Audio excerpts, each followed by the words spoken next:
Buenos días para todos.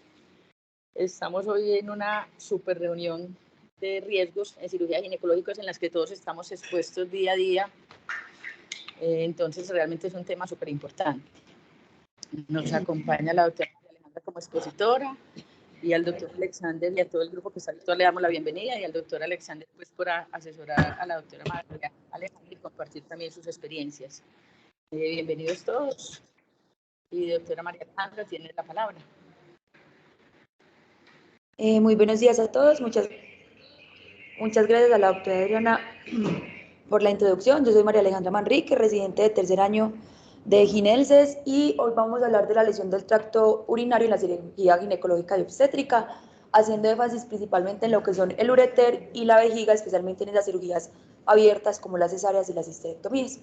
También le quiero dar las gracias al doctor Alexander Rodríguez. Él es ginecólogo oncólogo, es mastólogo que trabaja en el Centro Oncológico de Antioquia, y él fue el que me asesoró pues durante todo el proceso de la charla. Escogimos entonces este tema porque es importante tener a consideración en nuestra área quirúrgica que los tractos genitales y el tracto urinario de la mujer están íntimamente relacionados desde el punto de vista anatómico. Entonces es siempre tener en cuenta que existe una probabilidad de lesión de uno de los tractos mientras estamos operando el otro. La lesión iatrogénica durante la cirugía abierta, laparoscópica o endoscópica, es la responsable de la mayoría de los casos de lesión de ureter y vejiga, y son lesiones que a menudo se pueden pasar por alto. Por lo tanto, pueden llevar una morbilidad significativa que puede dejar secuelas que van desde fístulas hasta hemorragia, sepsis, pérdidas de órganos funcionales e incluso la muerte. Entonces, para evitar las lesiones en las vías urinarias, nosotros como ginecólogos debemos tener un conocimiento muy preciso de la anatomía pélvica, hacer uso de métodos quirúrgicos que sean meticulosos y metódicos, y también mantener como un alto grado de vigilancia y de sospecha constante durante la intervención quirúrgica. Bueno, en cuanto a las generalidades, existen múltiples factores de riesgo para que se presenten lesiones del tracto urinario durante las cirugías ginecológicas y obstétricas. Dentro de ellos encontramos la inexperiencia del cirujano, el hecho de que el paciente tenga un diagnóstico de una malignidad avanzada o que haya tenido una cirugía pélvica previa, pacientes que han sido sometidos a radio o quimioterapia, diagnósticos de diverculitis, endometriosis, cualquier tipo de variación anatómica, que durante el procedimiento quirúrgico se evidencie algún tipo de hemorragia muy abundante que nos obstaculice el campo visual, los síndromes adherenciales, los úteros muy grandes, y que una vez entremos a la cavidad pélvica no hagamos una previa identificación de las estructuras que tenemos alrededor. Las localizaciones más frecuentes en la lesión urinaria en las cirugías ginecológicas, entonces, espérense, les pongo el puntero. Bueno, ahí lo ven. Tenemos entonces lo que sería el momento en el que se cruza el ureter con las arterias uterinas, el momento en que pasa el ureter cerca de los vasos gonadales, cuando hacemos la disección pélvica y cuando hacemos disección de lo que sería el espacio entre la vagina y la vejiga. Es importante entonces tener en cuenta que el diagnóstico del trauma ureteral principalmente es un poquito desafiante, por lo tanto hay que sospechar. Las cifras que les voy a contar por lo general se cree que son un poquito más altas, pero muchas veces los casos no son informados o hay resoluciones espontáneas, entonces se pierden como la información en los sistemas. Tenemos entonces que la mayoría de las lesiones del ureter se van a reconocer después de la cirugía, hasta en un 60% de los casos, mientras que la mayoría de las lesiones vesicales las reconocemos durante la cirugía, hasta en un 85% de los casos. Para esto tenemos una herramienta muy útil que es la cistoscopia, que nos va a ayudar a hacer el diagnóstico. Sin embargo, no siempre contamos pues como con la disponibilidad de un cistoscopio en el quirófano. Aquí muchas veces pues lo que hemos visto que hacen es que por medio de la sonda urinaria que se le pasa a los pacientes antes de la intervención quirúrgica, se verifica pues como la integridad del tracto urinario, abriendo la sonda y verificando como el color de la orina. En cuanto a la etiología y la epidemiología, entonces la incidencia del trauma iatrogénico urológico ha ido en descenso en los últimos más o menos 20-30 años, sobre todo porque ha habido muchas mejoras en las técnicas quirúrgicas, hay instrumentos tecnológicos muchos más avanzados, las personas que hacen como entrenamientos quirúrgicos tienen muchos más métodos de entrenamiento, y también porque cada vez hay más subespecializaciones que se ocupan de trabajar con ciertas partes del organismo. Entonces, la lesión iatrogénica del tracto urinario ocupa más o menos el 2.5% de todas las lesiones del tracto traumático urinario, siendo la lesión vesical hasta el 1.8% y la lesión ureteral hasta el 1.5%.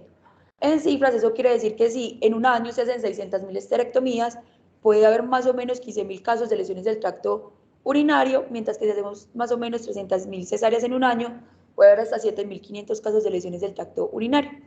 El trauma iatrogénico entonces se puede dar por muchísimos motivos, entre esos tenemos el hecho de ligar con una sutura a una estructura, cualquier instrumental quirúrgico, incluyendo valvas con las que hacemos tracción que pueden llegar a ser cortantes, transecciones que pueden ser completas o parciales con el uso del bisturí, las lesiones térmicas cuando tratamos de cauterizar alrededor de los ureteres o cuando hacemos alguna isquemia por desvascularización. Dentro de la cirugía ginecológica, entonces, encontramos que los que más riesgo tienen de las lesiones del tracto urinario son entonces lo que serían las histerectomías por laparoscopia, las cirugías que son para corregir prolapsos severos o anticontinencias como poner mallas. También tenemos que están las histerectomías abdominales y en no tan frecuente las cesáreas que son de emergencia. Entonces, para poder evitar las lesiones del tracto urinario, es muy importante que nosotros como especialistas quirúrgicos tengamos un conocimiento muy claro de cómo es la anatomía pélvica y como habíamos mencionado previamente, hacer uso de una técnica quirúrgica que sea muy meticulosa y muy metódica. Entonces vamos a darle un pequeñito repaso a la anatomía. El ureter entonces, como ya todos sabemos, son tubos musculares bilaterales que tienen un revestimiento interno de urotelio, lo que antes llamábamos un epitelio de transición. Pueden medir más o menos 6 milímetros de diámetro y hasta 30 centímetros de longitud. Ellos están ubicados retroperitoneales, comienzan desde la pelvis renal y bajan entonces hasta ingresar por el trígono vesical que se encuentra en la parte posterior de la vejiga. Los ureteres normalmente van a discurrir entonces de manera dorsal a los vasos gonadales y ventrales a los vasos ilíacos. Ellos se mueven por medio de unas ondas peristálticas que son anterógradas, lo que permite entonces que la organización de esas ondas permita el flujo de la orina desde los riñones hasta la vejiga. Tenemos entonces que el ureter va a tener 3 capas musculares. Tenemos la mucosa, la muscular y la adventicia. Es muy importante entonces recordar que todo el tramo del ureter se va a dividir como en 3 secciones. Tenemos el tramo proximal, está irrigado entonces por la arteria que sería la arteria renal y la arteria gonadal y de la aorta. El tramo medio va a estar sobre todo irrigado por lo que sería la parte media de la ilíaca común y tenemos la parte inferior que sería irrigado principalmente por lo que sería la ilíaca interna, la vesical superior y la uterina. En cuanto al curso entonces que hace anatómicamente el ureter, ya sabemos entonces que descienden a la pelvis por encima de la bifurcación de las ilíacas comunes, luego van por la parte posterior de las fosas ováricas, pasan por debajo de las arterias uterinas y se van como en un sentido anterolateral al cuello uterino y a la parte superior de la vagina. Ya posteriormente entran por detrás de manera separada dentro de la base de la vejiga. Por lo general, todo ese trayecto se da por encima del músculo psoas. Ya sabemos entonces que las principales fuentes son estos círculos punteados que son 1, la bifurcación donde está la arteria ilíaca común, 2, el cruce donde está por debajo de la arteria uterina y en tercer lugar, la entrada del ureter a la vejiga. Es importante entonces que anatómicamente recordemos que el ureter lo podemos encontrar siempre en el fondo de las 2 hojas del ligamento ancho, que ya les voy a mostrar cómo la podemos identificar. El ureter proximal entonces va desde la pelvis renal, que es más o menos L2, hasta el sacro proximal. El medial va desde el sacro proximal hasta la articulación sacroiliaca y el distal va desde el borde distal del sacro hasta el orificio uretero. En cuanto a la vejiga, entonces, la vejiga ya sabemos que es un reservorio muscular altamente distensible, está formada por el músculo detrusor y lo que pasa es que cuando la vejiga está vacía, está más o menos plana, pero una vez empieza a llenarse, la vejiga adopta una forma que es elipsoide. La vejiga es entonces como relativamente plana en la región craneocaudal, pero hay una capa de peritoneo que va a descansar sobre la cúpula vejiga como si fuera una manta. Entonces, a medida que esta vejiga se empieza a llenar, toda esa manta se empieza como a levantar y cae como un pequeño sí, como un espacio, un trocito pues como de peritoneo de la pared abdominal anterior. Entonces es importante recordar que la pared vesical anterior está en continuidad con el espacio prevesical, que es extraperitoneal, que es lo que conocemos como el espacio de Rencius. Entonces acá podemos ver que la cúpula de la vejiga es completamente contigua al peritoneo parietal de la pared abdominal anterior y el resto de la vejiga va a ser retroperitoneal. La base de la vejiga va a descansar directamente sobre lo que sería la pared vaginal anterior y en la parte posterior va a tener el trigo. Está irrigada entonces por ilíaca interna y la vesical superior, está irrigada por la glútea inferior y por la obturatriz. Entrando ya en materia, entonces vamos a hablar acerca de las lesiones del ureter y la vejiga durante las cirugías que realizamos nosotros. Repasando entonces las causas, ya sabemos que incluye la electrofulguración, el uso de forceps, el uso de tijeras para disecar, disección de lisis o adherencias, cualquier tipo de ligadura, ya sea con sutura con un clip, incluso la inserción de una aguja de Veres o de un trocar cuando se hace sin previa insuflación del espacio abdominal y cuando usamos el bisturí de manera no tan cuidadosa que nos podemos llevar todo el ureter o un pedacito de este. Las lesiones en el área ginecológica van a ser el 80% en el tercio inferior en los sitios que habíamos visto previamente.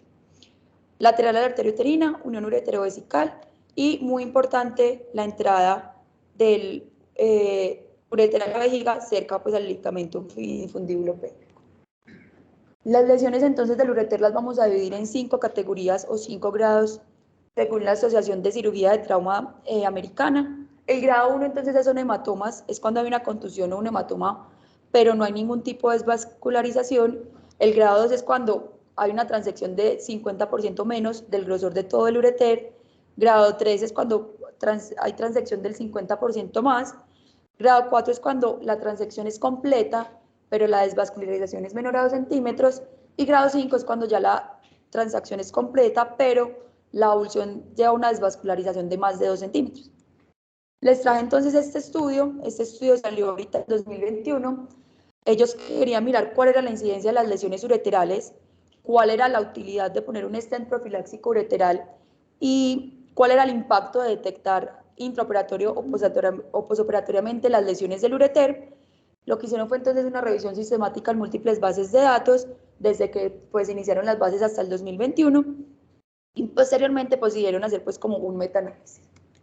Encontraron entonces que en comparación con la cirugía abierta, la histerectomía laparoscópica es la que mayor riesgo tiene de hacer lesión de ureter, con un OR de 2.12, y encontraron que colocar de manera profiláctica stent en los ureteres puede asociarse con una menor incidencia de lo que serían lesiones ureterales. Sin embargo, reportaron entonces que el número necesario de stents a colocar para prevenir una única lesión del ureter sería más o menos 224 stents. Llegaron entonces a la conclusión de que la histerectomía laparoscópica es la que más riesgo tiene. El stent profiláctico sí puede ser beneficioso, pero hay que mirar cuáles son los candidatos más óptimos a los que le servirían y qué tan costo efectivo es para una institución de salud. Que cuando se detectan intraoperatoriamente las lesiones de ureter van a mejorar los resultados en la evolución postquirúrgica y que es importante entonces ser proactivos a la hora de reconocer el problema. Este estudio entonces salió en 2019. Esta fue una revisión sistemática en la que incluyeron entonces estudios en los que hubiera 50 o más mujeres a las que sometieran una cirugía abdominal o pélvica abierta laparoscópica y que fuera realizada por un ecobstetra, donde hubiera lesión ya fuera de ureter o de vejiga. Encontraron entonces 96 artículos y lo que querían, como desenlace primario, era mirar cuál era la incidencia de la lesión vesical ureteral y iatrogénica durante las cesáreas y cada tipo de histerectomías que se realizaban. Dentro de los desenlaces secundarios encontraron entonces, incluyeron factores de riesgos para que hubiera lesiones y cuáles eran como las medidas preventivas que nos podían sugerir. Encontraron entonces que más o menos por cada 100.000 procedimientos, entonces, de histerectomías abdominales, dependía si eran pacientes a las que se les hacían histerectomías ya fuera por causa benigna o si eran pacientes que tenían un diagnóstico oncológico. Por más o menos cada 100.000 procedimientos de histerectomías abdominales de histología benigna, había 641 lesiones de vejiga y 251 lesiones de ureter. Sin embargo, ya cuando la histología era maligna en las histerectomías abdominales, la lesión de ureter pasaba a ser casi el doble.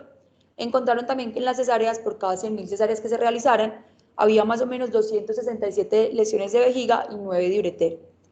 En cuanto a las histerectomías vaginales, 878 lesiones de vejiga y 39 de ureter por cada 100.000 procedimientos.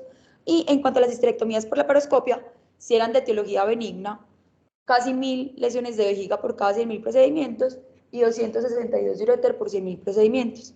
Mientras que si eran de histología maligna, incrementaba significativamente el número de lesiones, siendo casi de 1.600 las de vejiga y 814 de ureter. Encontraron entonces como conclusiones que dentro de los factores de riesgo se encontraba lo que sería la inexperiencia del cirujano. Dentro de la inexperiencia del cirujano pusieron como 3 grupos grandes, era 1 que fuera un médico residente, 2 que fuera un médico que no hubiera sido cirujano principal en al menos 50 histerectomías y 3 que no hubiera realizado solo por lo menos 25 histerectomías. También encontraron como factores de riesgo el hecho de que la mujer tuviera cesáreas previas o cirugías pélvicas previas, cualquier tipo de síndrome herencial, tumores o tamaños aumentados del útero, que tuvieran endometriosis, diagnósticos oncológicos, antecedentes de radioterapia, mujeres con índice de masa corporal muy elevados, cualquier trastorno de adherencia placentaria, que estuvieran haciendo 2 cirugías al tiempo y que fuera un procedimiento de emergencia.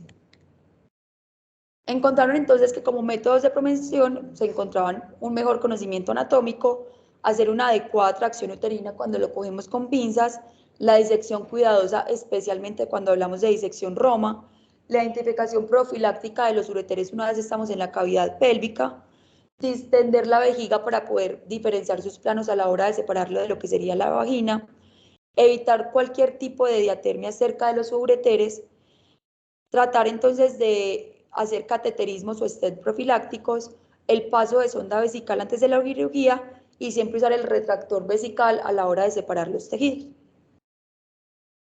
Este otro estudio que salió en el 2021, entonces querían era mirar cómo las lesiones ureterales solamente en histerectomías para buscar cuáles eran los factores de riesgos, cuánto se demoraban en identificarlo, qué síntomas tenían los pacientes y cuáles eran las consecuencias que podían tener a corto y mediano plazo.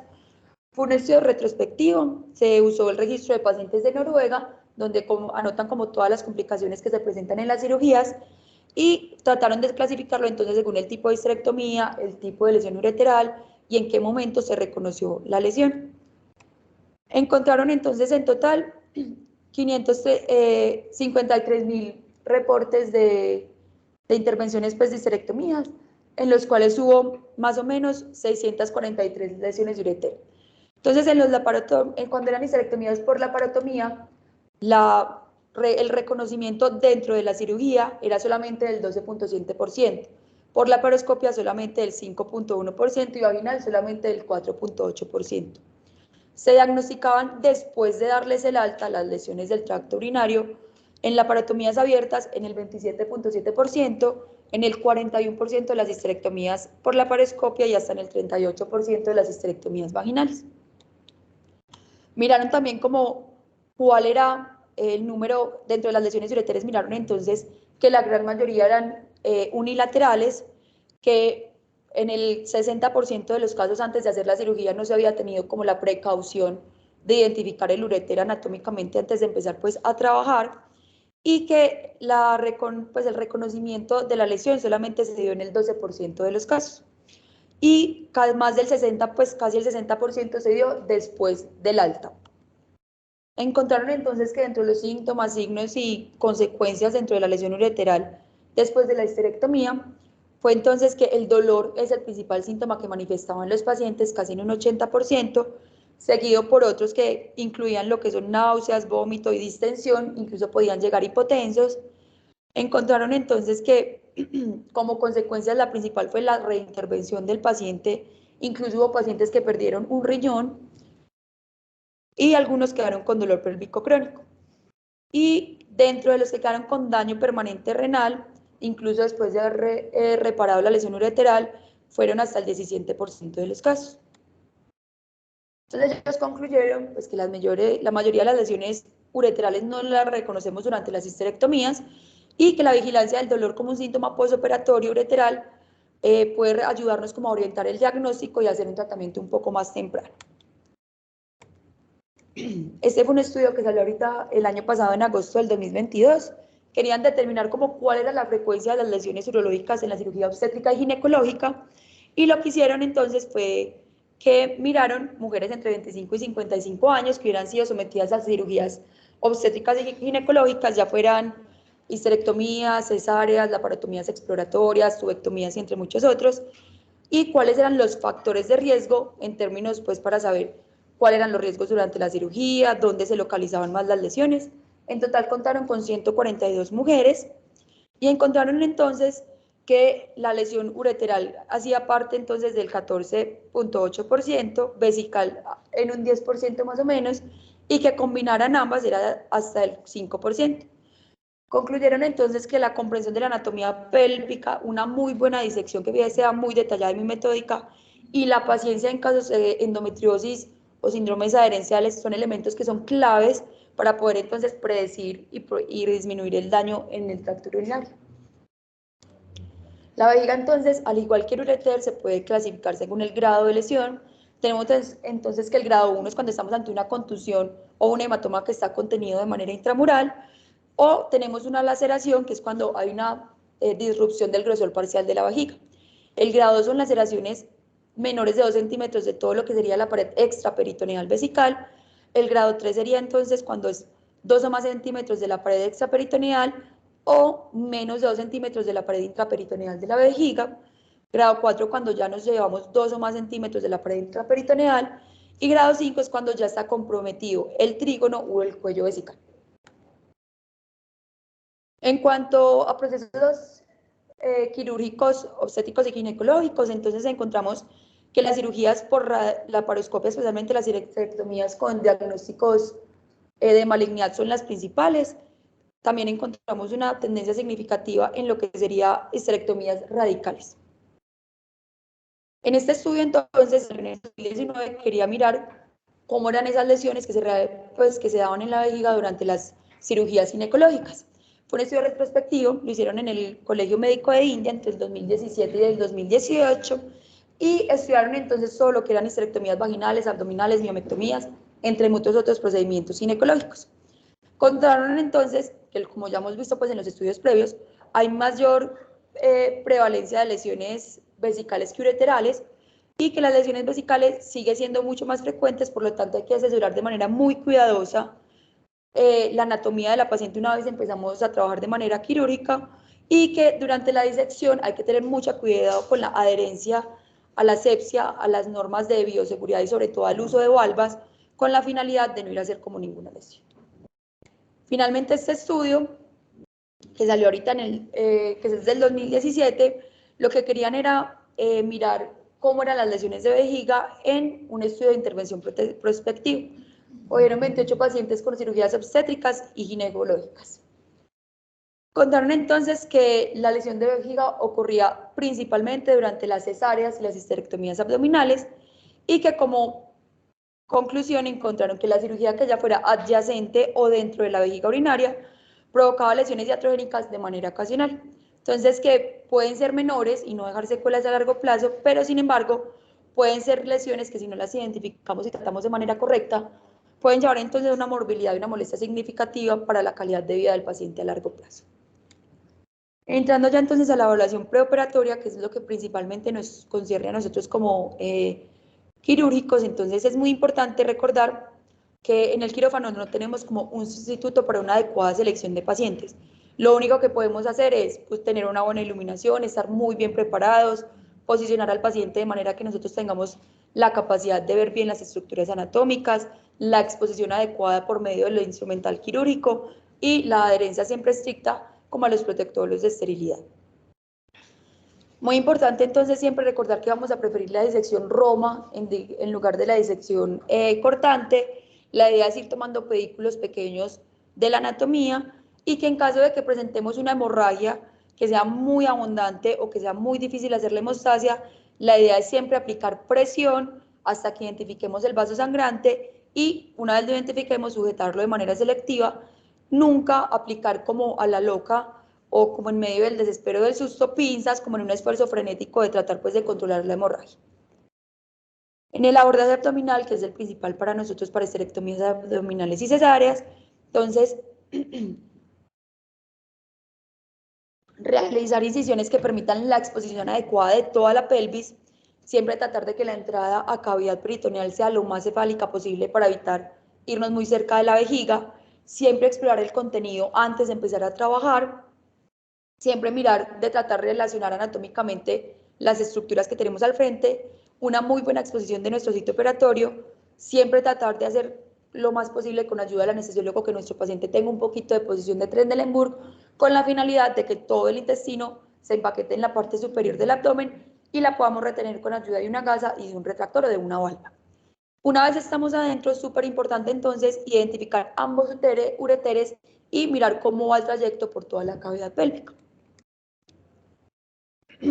También es importante entonces determinar la ubicación y la extensión de toda la pared exterior de la vejiga. Recordemos entonces que cuando hacemos disección aguda de vejiga siempre es muy importante hacerlo con disección cortante de la vejiga del segmento uterino inferior. Entonces, bueno, ¿cómo vamos a la vejiga? La localizamos muy fácil, sobre todo pues por el peritoneo que tiene encima. Pero ¿cómo vamos a localizar entonces el ureter en un caso habitual de una paciente que no tenga ninguna patología que nos complique como la situación? Entonces, lo más importante es identificar el saco de fondo de Douglas. Posteriormente vamos a exponer ambos lados del fondo de saco y vamos a pasar entonces a ver, como muestran estas flechitas, lo que sería la bifurcación de la arteria ilíaca común, que es la flechita que nos está apuntando hacia la izquierda. Entonces, para exponer el ureter, lo primero que vamos a hacer es identificar el ligamento redondo. Vamos a, ya sea con una pinza rusa o con un álice, a cogerlo. Una vez lo tengamos traccionado, le vamos a pasar un puntico para poder tenerlo como más control de la sutura. Y cuando disecamos el ligamento redondo, lo que podemos hacer es empezar a seccionar y vamos a ver entonces cómo se abren las hojas del ligamento ancho. Tratamos entonces de hacer disección roma con los dedos, es lo ideal, y esta sería la separación entonces de nuestro ligamento ancho. Entonces, para identificar positivamente el ureter, la idea es mirar siempre y poder tener vista directa de lo que sería su peristaltismo.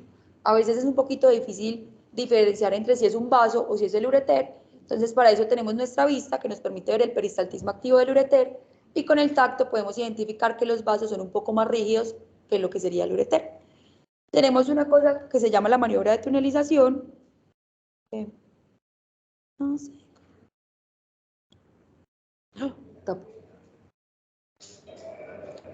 Que es esa maniobra que vamos a ver acá, y es que con la idea es que con la parte roma de las pinzas, entonces tratemos de separar lo más posible las dos caritas o las dos hojas de nuestro ligamento ancho, con la finalidad de al fondo encontrar entonces el ureter.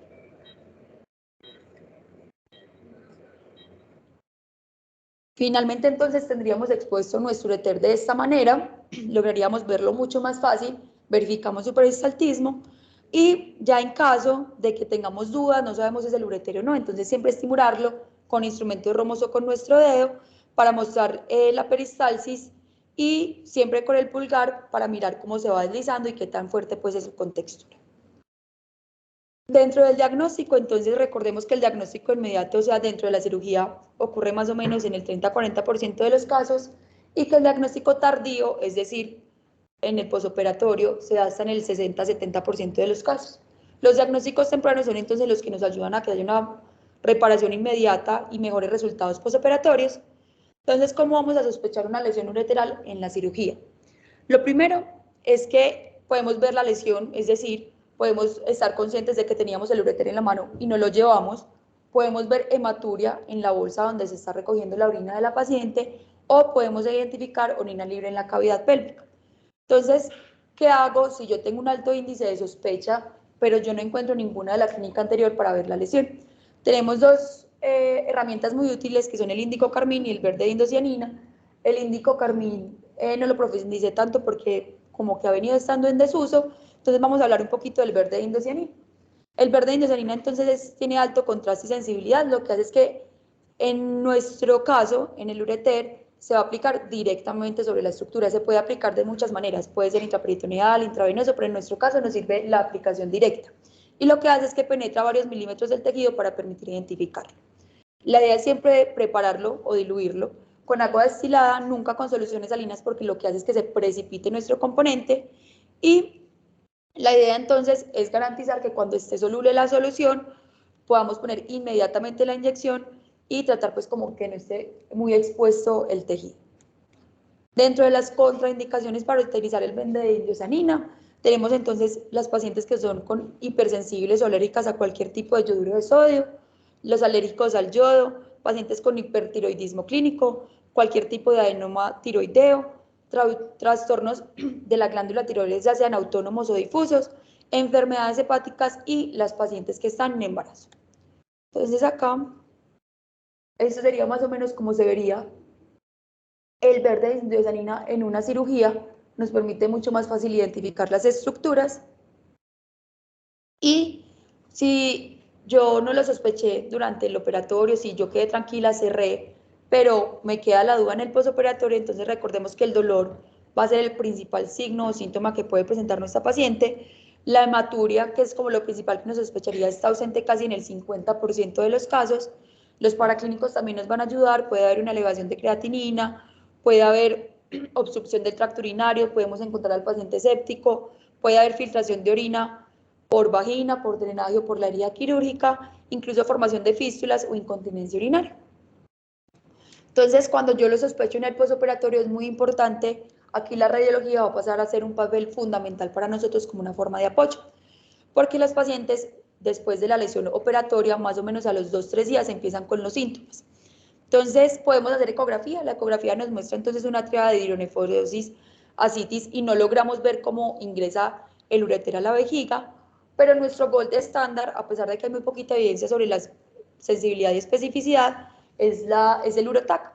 El urotac, la idea es hacerlo contrastado y hacerlo por lo menos en 3 fases. Más o menos el procedimiento dura unos 20 minutos, y la idea es que podamos ver entonces si hay extravasación del material de contraste, si tenemos hidronefrosis, si hay obstrucción del ureter y si vemos que de pronto el líquido se acumula en alguna otra parte. Si el urotac no me convence, no me queda claro, entonces la idea sería hacer una pilografía retrógrada bilateral, que es una imagen un poco más precisa para determinar la ubicación, el tipo y el grado de la lesión.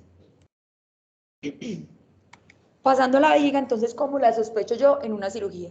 Primero, abundante extravasación de orina. Segundo, la laceración visible. Cuando estamos operando y vemos que estamos ante el balón de la sonda vesical que previamente habíamos pasado, o cuando estamos chequeando constantemente la bolsa de orina y vemos que hay sangre o hay gas dentro de esa bolsa. Entonces, la inspección directa siempre va a ser el método más confiable para mirar la integridad vesical, y siempre podemos valernos como de un llenado vesical para mirar si hay pérdida de líquido. Esa sería como nuestra cistoscopia. ¿Cómo sospecho entonces la lesión vesical, pero ya en un postquirúrgico? Entonces, cuando el paciente es incapaz de orinar o no hay producción suficiente de orina, sensibilidad o distensión abdominal, ascitis, incluso pueden cruzar con peritonitis y con sepsis. ¿Cómo vamos a prevenir entonces estas lesiones? Lo primero, existe la cistoscopia, que es lo que nos permite realizar pues un estudio completo del sistema urinario, y es que metemos una microcámara, podemos penetrar la uretra y mirar la vejiga. Pero, ¿qué nos dicen todos estos estudios acerca de del uso del cistoscopio en cirugías ginecológicas de manera rutinaria? Resulta que la idea es que no es rentable para un instituto pues, de salud hacer cistoscopias universales de manera profiláctica como para todas las personas. La idea es que si en la tasa del hospital donde yo estoy trabajando hay una tasa de lesión de ureter por histerectomía o vesical que superen el 1.5 a 2.5%, sí sería rentable hacerlo. En caso de que no, no es rentable. Entonces, solamente usamos cistoscopia cuando hay hematuria macro o micro, cuando la citología urinaria sale anormal, cuando el paciente cursa con infecciones persistentes o recurrentes, cuando hay fístulas del tracto urinario inferior, cuando el paciente cursa con divertículos, dolor uretral o vesical y cuando hay síndromes de dolor pélvicos crónicos. Tenemos otra opción, como habíamos visto en los estudios previos, que son los catéter uretales profilácticos. Hay varios estudios que se empezaron a hacer como más o menos desde el 2004 y son contradictorios. Algunos dicen que sí nos sirven, algunos dicen que no nos sirven. Entonces, las conclusiones grandes son las siguientes. Uno, sí nos facilita poner un stent profiláctico para reconocer inmediatamente una lesión ureteral en el intraoperatorio.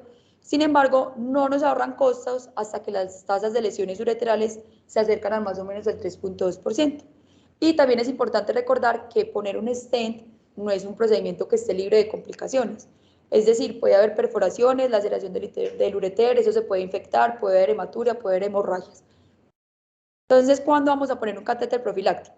Se recomienda solamente en esos pacientes que tienen alto riesgo de una lesión ureteral o en pacientes cuando la cirugía va a ser, uno sospecha que va a ser técnicamente difícil. Entonces, por ejemplo, pacientes con cirugías pélvicas previas, úteros muy grandes, antecedentes de procedimientos por endometriosis o radioterapia. Otras cosas importantes entonces en cuanto a la prevención, las imágenes de rutinas preoperatorias no nos van a reducir la incidencia de estas lesiones.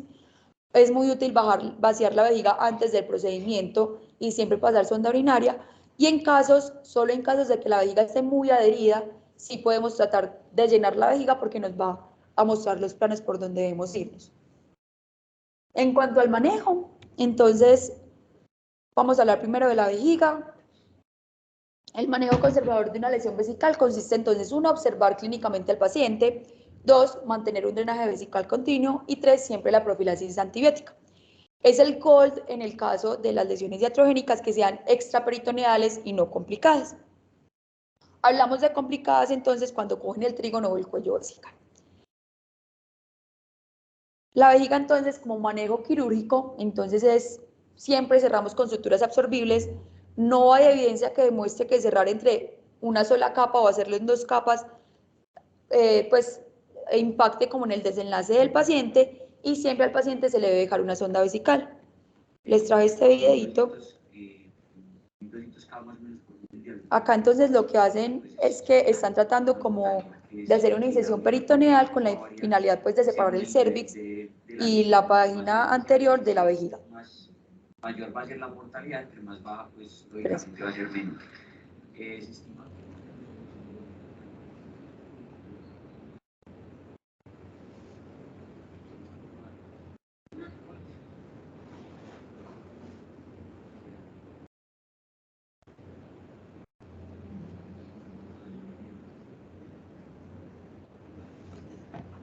Ahí ya tenemos entonces aislado el espacio vesical, vagina vesical, y acá entonces se da una lesión en la pared posterior de la vejiga, ¿cierto?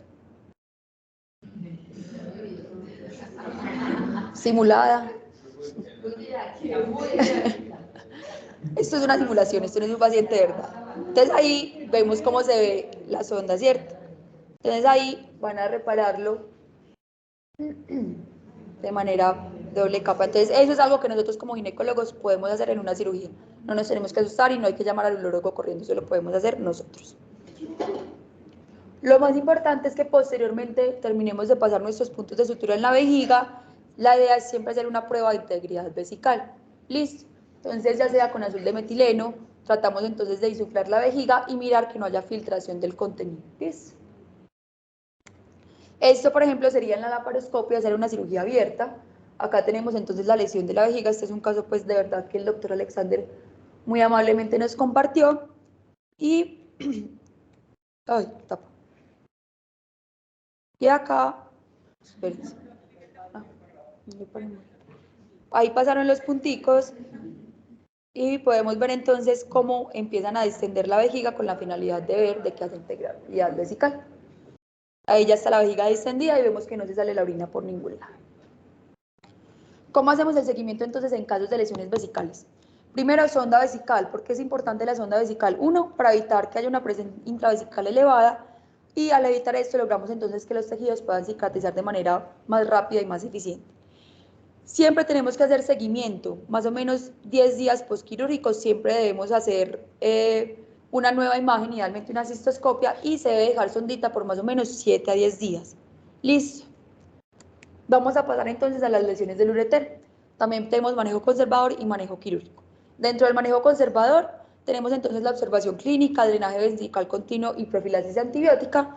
El GOLD es usar manejo conservador cuando sean lesiones iatrogénicas que sean extraperitoneales y no complicadas. Recordemos que las complicadas son aquellas que cogen el cuello vesical o el trígono. Esas cirugías siempre le van a corresponder al urólogo, porque requiere entonces la reimplantación del ureter dentro de la vejiga. Cuando pasamos al manejo quirúrgico para nosotros, hasta donde nosotros podemos hacerlo, todo va a depender del tipo de lesión que yo tenga y en qué momento se haga. Va desde retirar la sutura o la ligadura que hice, que es lo que me está lesionando, hasta poner un stent o incluso hasta tener que reimplantar los ureteres. Entonces, siempre los que nosotros podemos resolver, vamos entonces a usar siempre material que sea no absorbible de manera puntos separados.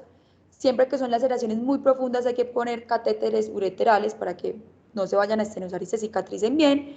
Y cuando son lesiones por aplastamiento, por un daño térmico, siempre entonces hay que quitar todo ese tejido desvitalizado y hacer una reanastomosis de los ureteres o en caso de que sea muy severo, llamar al urólogo para que haga una reimplantación. Entonces acá les voy a decir la teoría, ya vimos el video. Lo que nosotros como ginecólogos podemos dar es entonces cuando nos llevamos una parte o completamente el ureter, la idea es siempre los bordes, ambos extremos quedan separados. Hay que espatularlos un poquito y posteriormente suturarlos.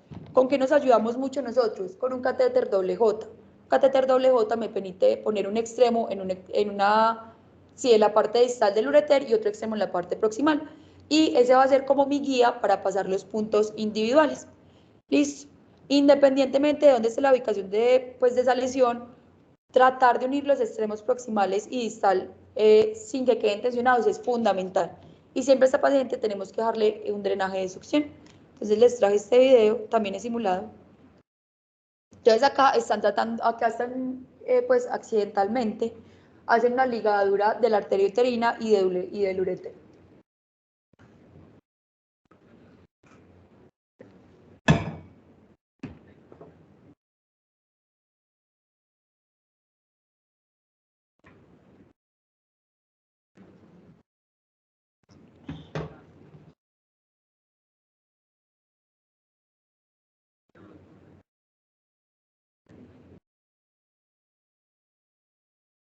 Ahí vienen a cortar la uterino.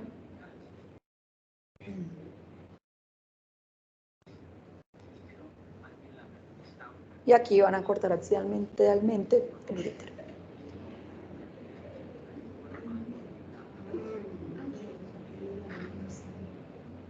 Entonces eso es lo que estamos viendo, lo que pues, las lesiones menores son las que nosotros podemos realizar, lo otro lo tiene que realizar el urólogo.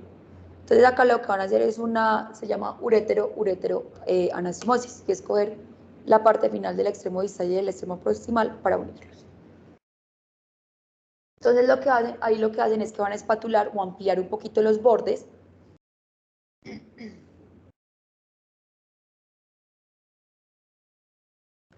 Una vez están ampliados, entonces pasamos nuestro primer punto de sutura, todavía no lo vamos a unir al otro porque necesitamos una guía para no ir a hacer una estenosis.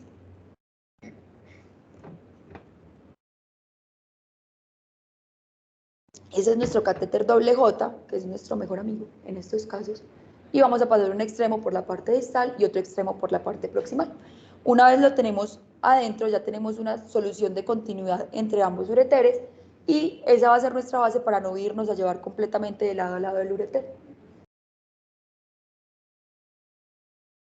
La idea es por lo menos poner 4 puntos cardinales para garantizar que haya un adecuado sellado y son puntos individuales siempre.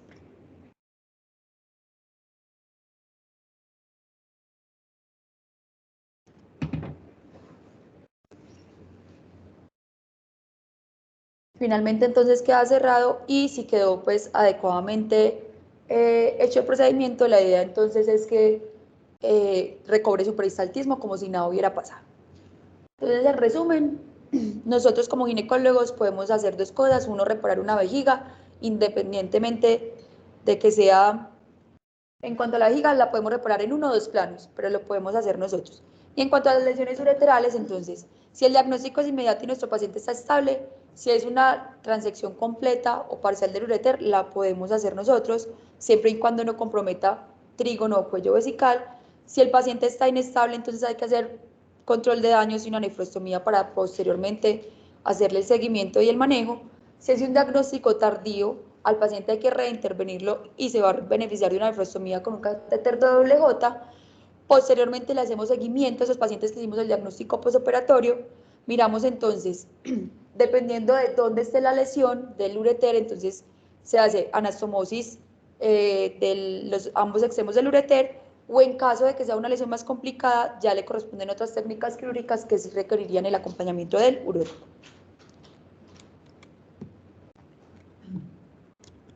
Bueno, entonces recordemos que el manejo en el diagnóstico postoperatorio, las características clínicas como el dolor y la incontinencia urinaria y las náuseas, la fiebre pueden ser principales síntomas. Recordemos que esto trae complicaciones tardías que pueden ser significativas para la calidad de vida del paciente más adelante, que el Urotac es nuestra prueba de elección y que en caso de que no nos deje tranquilas podemos hacer una urografía retrógrada o anterógrada. Y ya para finalizar entonces, recordemos entonces que las lesiones del tracto urinario, principalmente inferior, pasan mucho en la cirugía ginecológica y obstétrica porque estos dos sistemas están muy próximos anatómicamente hablando, tienen una morbilidad asociada significativa, por lo tanto es muy importante enfatizar en la prevención, en el reconocimiento de estas lesiones, que es fundamental tener claros los conceptos de anatomía de la región pélvica. Siempre tenemos que tener una sospecha intra y postoperatoria, que siempre una sutura de vejiga y una sonda vesical son nuestros mejores amigos en caso de una lesión vesical, y que el catéter doble J va a ser nuestro mejor amigo cuando tenemos transecciones del ureter. Siempre recordar, los pacientes se van con sonda vesical y seguimiento en 1 o 2 semanas. Y eso sería todo. Muchísimas gracias.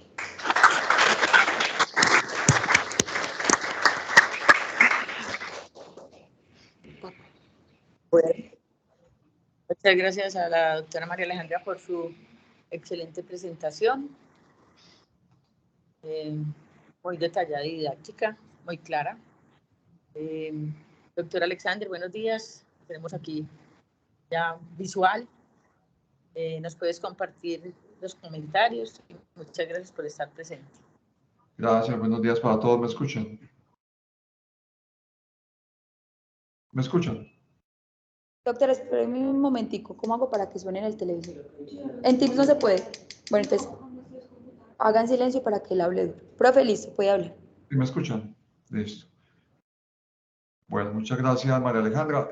Hiciste una revisión muy buena, bastante extensa, que está muy bien. Finalmente hablaste de todas las lesiones posibles.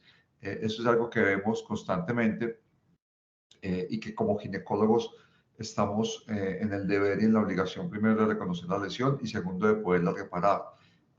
A través de los años, tal vez lo que yo más he logrado concluir es que estos no son lesiones como tal para que repare el urólogo.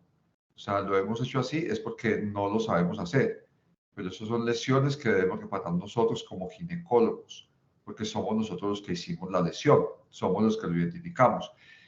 Incluso para un urólogo, de hecho, si ustedes creen que los urólogos todos los días anastomosan ureteres, no, eso no pasa. Entonces, para ellos es muy incómodo también cuando usted los llama que repare un daño que usted hizo de algo que ellos frecuentemente tampoco hacen. Es algo muy importante que de pronto con los años se entiende. Entonces, y además la mayoría de veces no tenemos un urólogo disponible.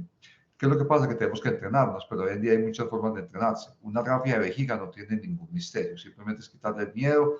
Como les mostró María Alejandra, ayer tuvimos una lesión de vejiga, la identificamos, le hicimos la rafia, el paciente se queda 2 semanas con sonda, se hace una prueba de azul de metileno y ya, eso es todo. En cuanto al lobo lateral, también se entrena y lo importante también es tratar de identificarlo a tiempo. Y en los ureteres es prevención.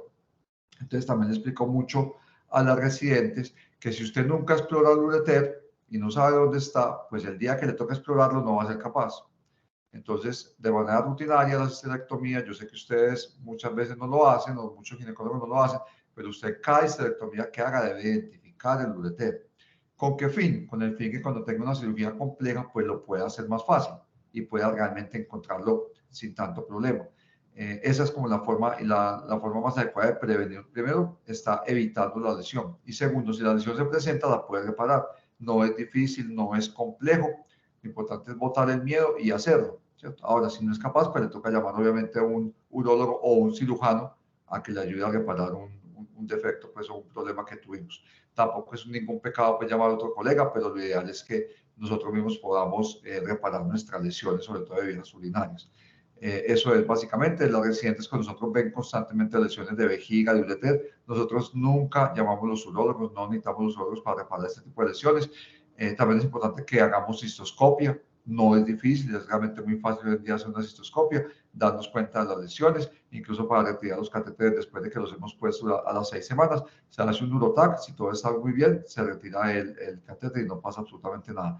Entonces, bueno, la invitación en este ámbito quirúrgico es a que cada vez seamos más responsables con el acto, primero, de prevención, y segundo, una vez que tengamos la lesión, pues idealmente las podamos reparar para que seamos cada vez como más integrales en nuestro manejo. Eso es, y felicitar a Alejandra, que es una muy buena revisión y que estaba motivada por este tema quirúrgico que es tan importante para todos en el quehacer del día a día. Gracias.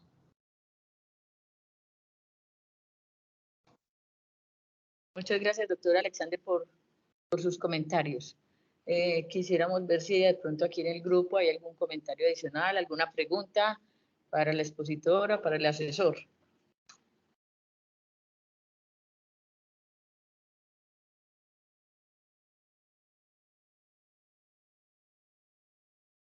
Aprendieron mucho, yo creo, entonces.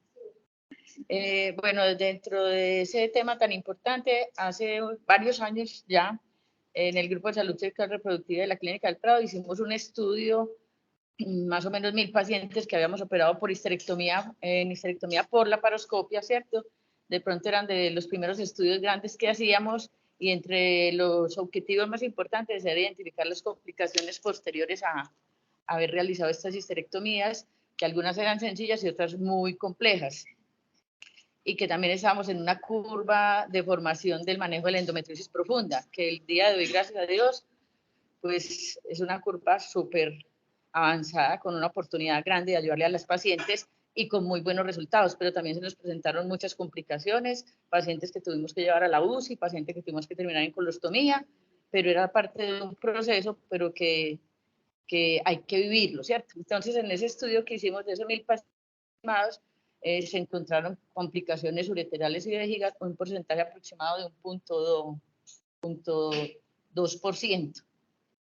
Y dentro de las estadísticas que tú muestras en general de los artículos, ahí están esos porcentajes, son menores al 3%, pero definitivamente el tipo de pacientes que se operan son los que nos llevan a este tipo de riesgos. Y lo más importante, pues, es hacer, como dice el doctor Alexander, conocer muy bien la anatomía, hacer una muy buena disección, y si ustedes ven que están en condiciones de hacer la cirugía, la hacen, pero si ustedes no están en condiciones, pues tienen que pedir ayuda, ¿cierto? A nadie le da pena pedirle una ayuda a un amigo más experto que uno si se necesita en un momento determinado, porque realmente nosotros como ginecólogos no nos las sabemos todas, y hay personas más preparadas en que estas cirugías de alta complejidad como son las endometriosis profundas, pues si hay un grupo interdisciplinario, opera el ginecólogo laparoscopista, pero también tiene un apoyo del cirujano general laparoscopista, que es el doctor Jean-Pierre, y también el grupo de urólogos pues, que hay en la clínica. Se llaman cuando haya que llamar, muchas las solucionan los ginecólogos, como decía el doctor ahorita, el doctor Alexander. La vejiga es muy sencilla y es quitarle el miedo y tener tranquilidad, que es lo que tiene que hacer. Y las del ureter, pues también se pone el catéter y se hace pues la anastomosis, como decía la doctora ahorita. Pero hay otras que son tan complejas, que realmente sí se nos pueden salir de las manos, y esa cirugía que se haga en ese momento es la mejor oportunidad para el paciente.